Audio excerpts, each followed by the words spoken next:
This week on the Steele Report. I think the Department of Justice has been weaponized against Americans and against President Trump. Iowa Congresswoman Ashley Hinson talks some current issues facing our nation. Plus, this year our theme is Carnival for a Cure. The annual Black Hawk County Relay for Life is set for next Friday night. We'll give you the complete schedule. And our program begins right now. Now from KWWL, this is the Steele Report. And welcome to this week's edition of the Steele Report. As you can see, my guest is 2nd District Congresswoman, Republican Ashley Hinson. A very busy day. We taped this interview on Friday. Here we are running it here on Friday night and Sunday. Congresswoman, you have been all over the place. First of all, I want to talk about, you just came from University of Northern Iowa and you were kind of raving about a food insecurity conference they had up there. What was that all about? Yeah. Well, I believe, Ron, that food security is national security, and shoring up our food supply chain and making sure we're erasing those vulnerabilities is a key priority. So supporting our producers is step one, but the conversation ran the gamut between soil health and seed technology to biohazards facing our animal populations right now, all the way into the geopolitical ramifications of some of the decisions that have happened with, for instance, China using debt trap diplomacy in places. What can we be doing with food programs to help alleviate that? So it was a great conversation, and we're working on, again, shoring up our supply chain and helping alleviate some of these concerns for our producers. Interesting times right now. We have a former president who's now a convicted felon. We have the son of a sitting president on trial facing criminal charges. What is going on? How do you view both of those trials? Should either of those trials gone forward? Yeah.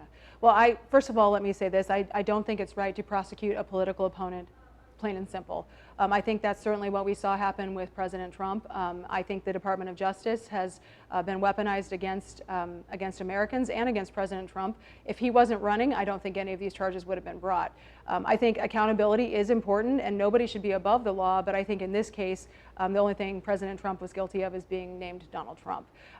This was a political operation. You had a DA who campaigned on taking him out.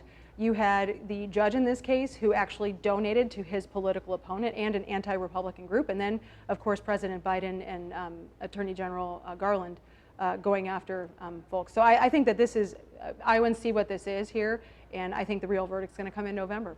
I was going to say, I haven't seen the recent polls following the conviction a few days ago, but are you sticking with Donald Trump through this whole process? Absolutely. He's our nominee, and I'm behind him 100%. I think it's about contrast here.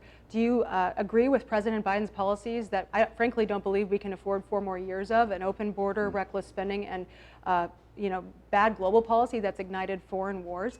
Or do you think that President Trump's closed border and economic security and energy production and energy dominance is the way to go? I think that contrast is what's going to be on the ballot, and that's the story I'm going to be out telling over the next several months. Well, earlier this week, the president did issue an executive order on the border. The border is not a political issue to be weaponized.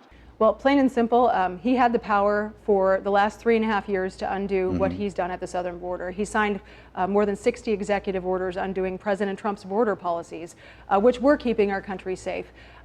This executive order that he did, it's funny, 150 days out from the election, that he's feigning interest in the southern border all of a sudden. I think Americans can see it for what it is. But it still allows 2,500 to come in under the asylum process. Do the math on that, that's 1.8 million per year. So his administration has weaponized asylum in this country. Meanwhile, they've walked back the policies that actually worked, like Title 42, Remain in Mexico, and ending catch and release. And so I would argue we should go back to those policies that worked.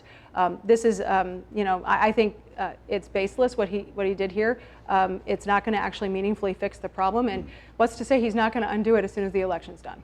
So let's mention the name Hunter Biden, though. If his name wasn't Biden, would he be on trial today? I think clearly Hunter Biden is on trial because of the decisions he's made, and I think he would still be on trial because of the accountability, because there was a cover-up, because they tried so hard to make it a non-story and claim it was about President Trump just a few years ago.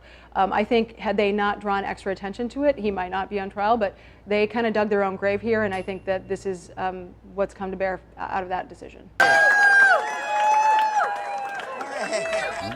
I had the privilege of going on the most recent Eastern Iowa honor flight out of your community in Lynn County. Just a spectacular event as always.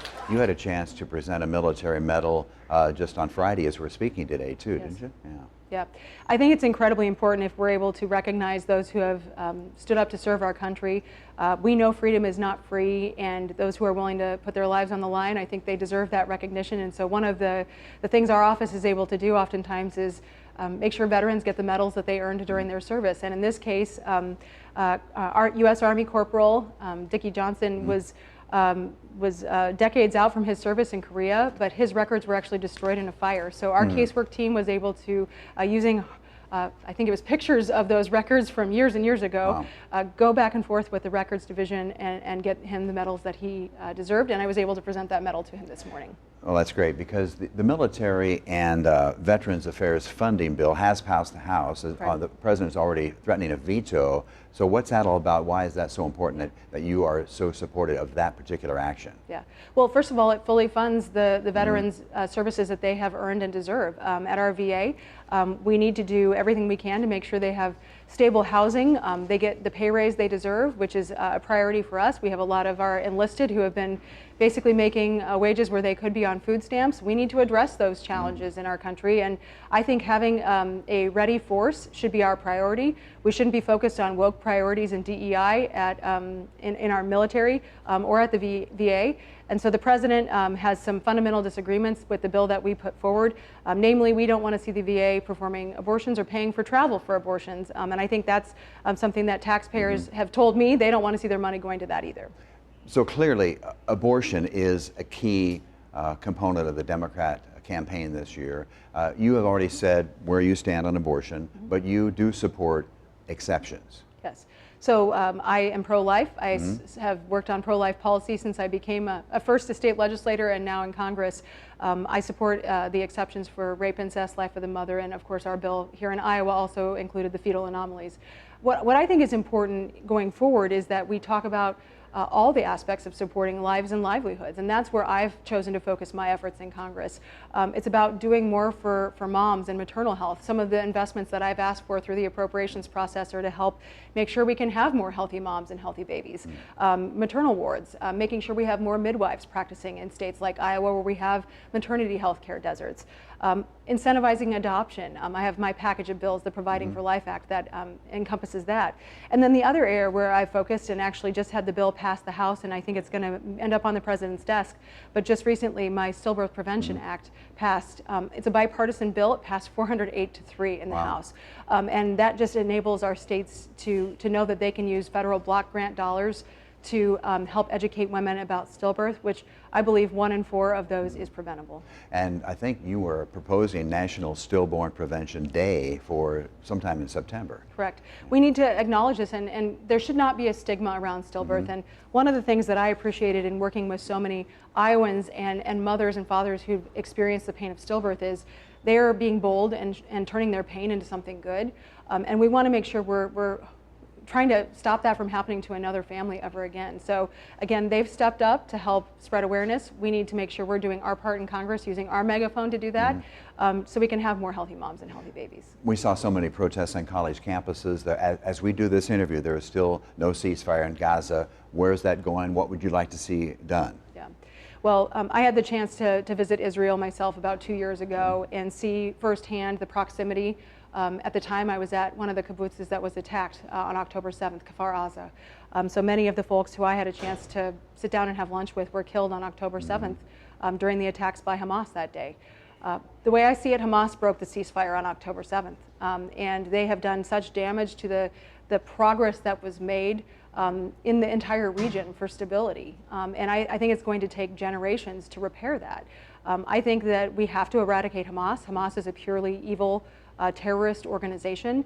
Now we're seeing, again, increased posturing by Hezbollah. So I think this is a bigger conversation about the role Iran is playing in the region, the role Russia is playing in the region, the role China is playing in the region, and all of these conflicts we're seeing bubble up around the world. I mean, you see what's happening in the West Bank, but to the north, another factor. And then Benjamin Netanyahu has made it clear, though, that, as you mentioned, use the word eradication. That is what he wants for Hamas, and probably will not change his mind at all. I don't think so. We'll actually hear from him. He's going to address Congress next month, and so he'll do an address to Congress. But I can tell you this, that if you let that continue to fester, the terrorism will grow and fester, and that's exactly what we saw happen with the Palestinian Authority not standing up to the terrorist organization in Hamas.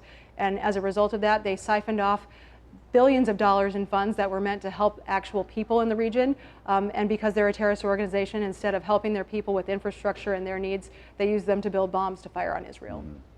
So we mentioned abortion as being a key issue for Democrats this year. Also, protecting democracy will be a campaign issue. Why are Democrats so afraid of Donald Trump, do you think? I think it's because he comes in and he pushes back on the deep state. He pushes back on that fourth branch of government, the bureaucrats who continue to put the heavy hand of government on Iowans and Americans every single day. He's not afraid to do that, and he's not afraid to ruffle feathers, and I certainly appreciate that about his approach.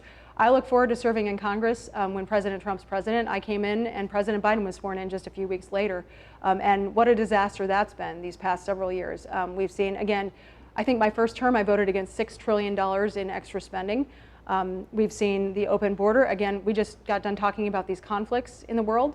We've seen hot wars break out, and that's a direct result of the failed policies of the Biden administration.